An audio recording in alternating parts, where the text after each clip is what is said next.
Hello friends, இன்றைக்கி நம்ம ரொம்ப ஈஸியாக 10 நிமிஷத்தில் பீர்க்கங்காய் குழம்பு எப்படி பண்ணலான்னு பார்க்கலாம்.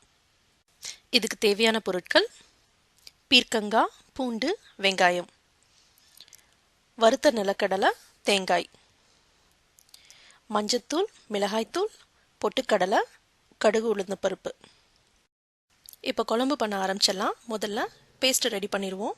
அதுக்கு ஒரு மிக்சி ஜாரில் எடுத்து வச்சுருந்த தேங்காய், நிலக்கடலை, பூண்டு, மிளகாய்த்தூள், பொட்டுக்கடலை, மஞ்சத்தூள், அப்புறம் இதுக்கு தேவையான தண்ணி ஆட் பண்ணி நம்ம நல்லா பேஸ்ட் மாதிரி அரைச்சிக்க போகிறோம். இந்த மாதிரி நல்லா நைஸாக அரைச்சிக்குவோம்.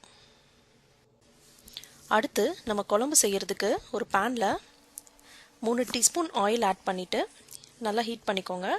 ஹீட் ஆனதும் கடுகு, உளுத்தம்பருப்பு போட்டு கொஞ்சம் கருவேப்பிலை,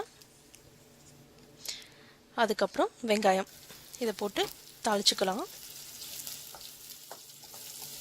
வெங்காயம் நல்லா வெந்ததும் நம்ம வெட்டி வச்சுருந்த பீர்க்கங்காவை இதில் சேர்த்துப்போம். சேர்த்துட்டு நல்லா மிக்ஸ் பண்ணிக்கோங்க. அப்புறம் நம்ம அரைச்சி வச்சுருந்த பேஸ்ட்டை இதில் சேர்த்துப்போம். இப்போ அரைச்ச மிக்சி ஜார்லேயே 2 டம்ளர் தண்ணி சேர்த்து அதை கலக்கி ஊற்றிடுவோம். இப்போ இதுக்கு தேவையான உப்பு நான் இங்கே 1 டீஸ்பூன் ஆட் பண்ணியிருக்கேன். இப்போது இதை மீடியம் ஹீட்டில் ஒரு 10 நிமிஷத்துக்கு நம்ம வேக வைக்க போகிறோம். குழம்பு வெந்துட்டு இருக்கும்போது இப்படி பொங்கி வந்துச்சுன்னா நீங்கள் மூடி எடுத்து கலக்கி விட்டுருங்க. கலக்கி விட்டு திருப்பி மூடி வச்சிடலாம். இப்போ 10 நிமிஷம் ஆயிடுச்சு. பார்த்தீங்கன்னா எண்ணெய்லாம் நல்லா பிரிஞ்சு வந்துருச்சு.